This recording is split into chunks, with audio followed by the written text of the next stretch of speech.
Oui, moi je voudrais revenir sur l'imbroglio général qu'il y a eu dans l'attribution des lieux de pratique sportive pour les clubs cette saison.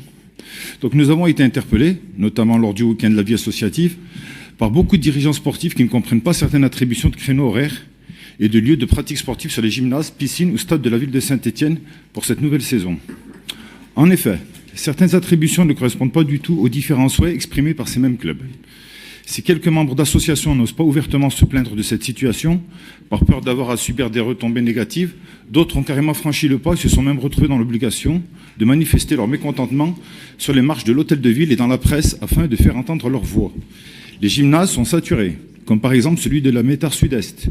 Le déménagement imposé de certaines de ces activités sportives a été très mal vécu par ses habituels usagers. Ces décisions sont incompréhensibles, d'autant plus qu'elles sont faites sans concertation avec les principaux concernés, qui ont été prévenus seulement par courrier ou par mail.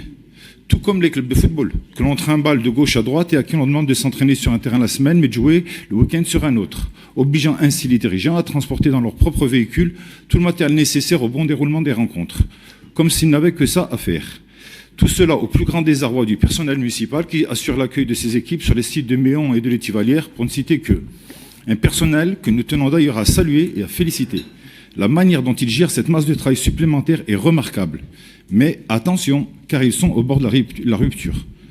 Pire encore, la situation dans les piscines stéphanoises. Malgré nos différentes alertes et vos affirmations qui se révèlent aujourd'hui fausses, il y a bien eu une réduction de l'offre sportive pour certains clubs. Pour les usagers, mais aussi pour les scolaires.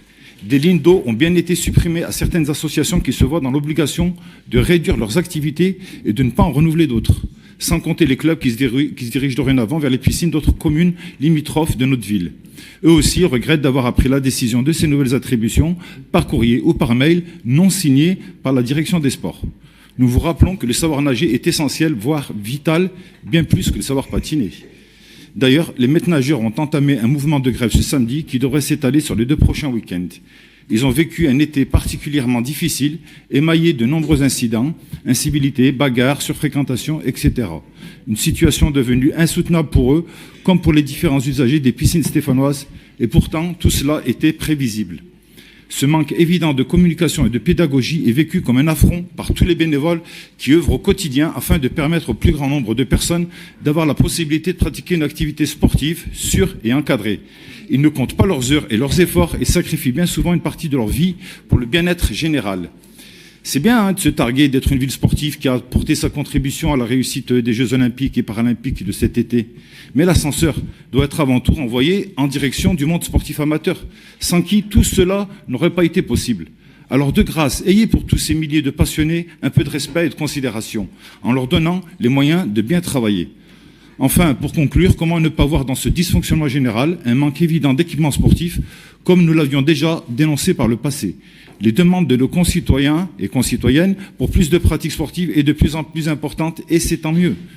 Afin de pouvoir répondre à toutes ces attentes, il faut s'adapter et prendre en compte ce changement sociétal que les récents JO et JO paralympiques ne font qu'accroître. Vous savez, le sport est une valeur sûre, et il reste aujourd'hui encore l'un des meilleurs outils d'intégration et de mixité, donnant un visage coloré et dynamique de la France, n'en déplaise à certains et certaines. Suivez mon regard. Alors, si on en espère avoir encore plus de futurs champions ou de futures championnes issus de notre ville, il va falloir à l'avenir s'y prendre autrement et surfer sur la vague des JO dès maintenant.